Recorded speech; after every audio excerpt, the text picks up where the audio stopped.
Good evening and welcome to NewsLink Indiana. I'm Chris Darby. Specialist Rex Tharp lost a leg and suffered other injuries after a bomb exploded near him while he was on patrol in Afghanistan. He is now on his way back to the U.S. and is being honored with a Purple Heart.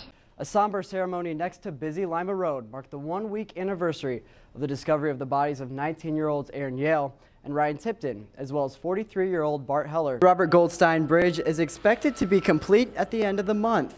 One of the last phases of the construction project will be turning this window at the Embassy Theater into a doorway that will allow people to walk from the new hotel through the Embassy Theater and end up in the Grand Wayne Center. Abraham Lincoln spent part of his childhood growing up here in Indiana.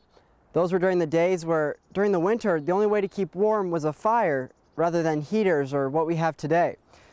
It's what he did in Washington, though, that still has people talking to this very day. Chief Clevenger added that the hardest part for fighting this morning's fire was actually dealing with walking around in the parking lot with the snow and ice that was already on the ground and some of the water that quickly froze over from fighting the fire. It was difficult to walk around. Muncie Police Sergeant Joe Winkle, as well as Mike Scroggins of the Delaware County Sheriff's Department, had the experience in the law enforcement system to get the job done. Winkle came into the campaign with over 30 years with the Muncie Police Department, including 12 as chief. Scroggins has been in the Sheriff's Department for more than 20 years and promoted a seamless transition into the role of sheriff. The two candidates have known each other for years and avoided some mudslinging. We caught up with Captain Scroggins earlier today at the polls and asked him about the campaign.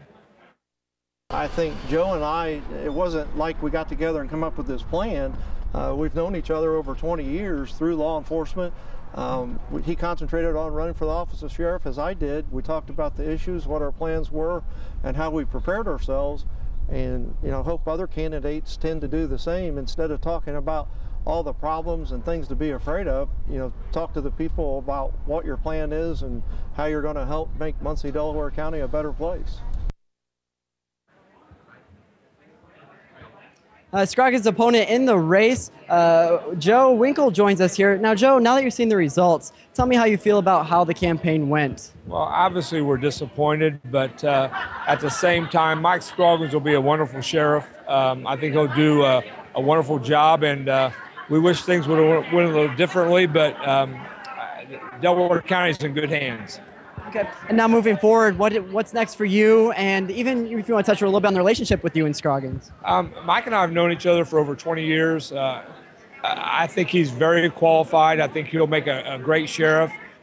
This was a good plan for me as far as a career move, but now I've got to look at what I'm going to do. I'm probably going to stay with Muncie for another year or two to get my full retirement. I plan on going back to Ball State. I've got about 7 or 8 classes to finish to get my bachelor's, and then we'll just kind of take it from there. Great. Well, thanks for what you've done today and being able to talk to us. No problem. Thanks for having us. Yeah, no problem. And this is only one of the important races that happened today. We're going to send it back to you guys in the newsroom for an update on more. During the lunch hour today, construction sat idle near the new Kinghorn Hall on the campus of Ball State. Workers on the project, though, will soon be digging deeper. The next phase of the geothermal project will send crews below the surface. Everybody's been very good to work with, and understanding that this project is major work and some inconvenience, and understand when it's finished, very valuable to Ball State University and others.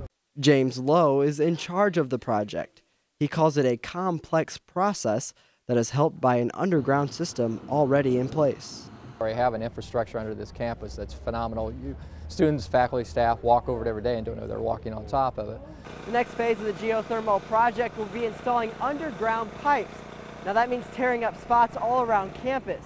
One of those locations will be right here on Neely Avenue outside the new Kinghorn Hall.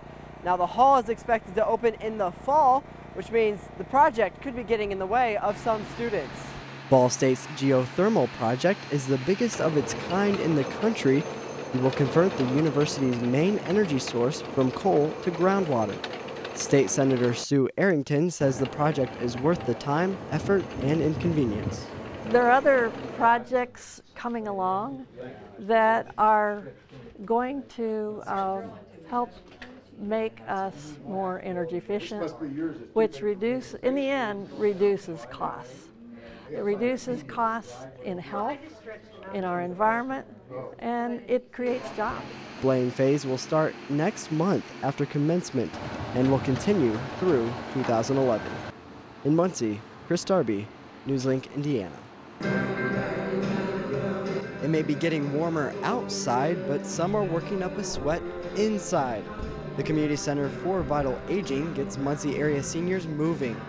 Line Dance Level 2 gives participants the chance to have fun while staying healthy. Oh, it's wonderful exercise. I have osteoporosis and it's really good for my bones. Betty Jordan is a regular at the center and says she's excited to learn some new steps and move up to the next level. Being together with a group is fun. And like I say, I haven't done it all winter because my friend was gone, and now we're back into it, and we're going to sign up for Line Dance 3. Every week the group tries a new dance. This week is a cha-cha, and it takes a little while to get used to the rhythm and kind of getting the dance down. Connie Chikilden is the instructor and says she loves the enthusiasm her students have for the class. Most of them are seniors, and they just have so much fun just being together and dancing, and they enjoy the music. They really have fun doing this class. Dancers in the advanced classes have the chance to show off their skills all around the state. They even dance for the governor. In Muncie, Chris Darby, NewsLink, Indiana. The weather is changing, which means the sports seasons are changing. Let's go from basketball to golf. Before the Masters kicks off, there are some pre-tournament traditions, including the Par 3 tournament. We join legends Arnold Palmer, Jack Nicklaus, and Gary Player as they pose for a picture. They all had some fun in the Georgia sun today. Now Player took his turn in the list of the legends and leads us off at the 4th. He came out with a respectable birdie putt right by the water. Now the Par 3 tourney tends to be a relaxed family affair. Ian Poehler's son, Luke, got a try on the green, and wait for it, he sinks it. Maybe we'll be seeing more of him to come, but it's back to the big dogs first, and Palmer will finish us off with a long birdie at the 9th hole. As he celebrates a little bit, the fun mood will get a little more serious as the big tourney kicks off tomorrow. Now here's what we're going to be seeing bringing that cold weather. We have this kind of high pressure stable air above us right now, keeping it very comfortable, but this cold front right here with this low pressure is actually going to bring in that rain and kind of make it that chilly, more breezier weather. We'll be sure to keep an eye out for that. But let's talk about tonight. We're looking at a low of 52 degrees. Pretty clear. It's going to be a very comfortable night to maybe go out and try to catch some of those stars. Look at that nice little breeze just to kind of keep you refreshed. We're going to be seeing the same thing tomorrow with that breeze. 82 degrees. We're going to finally break that 80-degree mark. Hopefully, we almost got there today. But 82 degrees, that comfortable breeze is going to keep you refreshed if you're going to be heading out to do anything. I highly recommend you try to do it before this rain comes on Friday. The University Police are warning students of bike thefts once again. Assistant UPD Chief Robert Fay says 16 bikes have disappeared since the weekend. The police have received 45 reports of stolen bikes from off-campus homes, residence halls, and bike racks around campus since the beginning of the school year. Fay says chains and locks have done little to discourage the thieves because most of the stolen bikes were locked.